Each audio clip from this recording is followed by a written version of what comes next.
Hey, Joe. You probably don't remember me. It was maybe, I don't know, 6 years ago.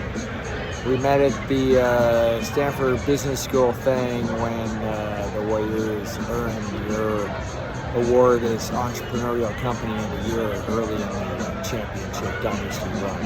And I asked you a question, are you worried at all about how the energy of Oracle will transition to Chase?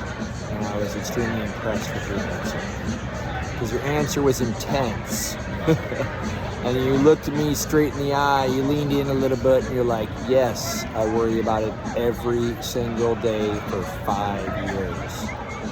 So Joe, I just want you to know that I knew that you were seriously thinking about it every single day for 5 years.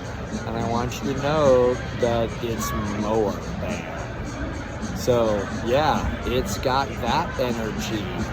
Knowledgeable Warriors fans with the love of the game, screaming their faces off, but it's more than, because at the end of the game, the experience ended, and you weren't just like saying, hey, you know what else is happening in San Francisco?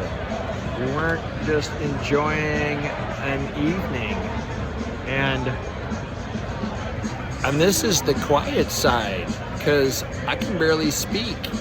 And on this side, you got that fantastic, iconic bridge that is the logo. And you brought it all together, and you made it accessible to all Warrior fans. You want to be outside Chase Center screaming your face off, inside Chase Center screaming your face off. We got championships coming here. So Joe, you have done so much. I just want to say thank you. Thank you, Bill. Let's go get another championship.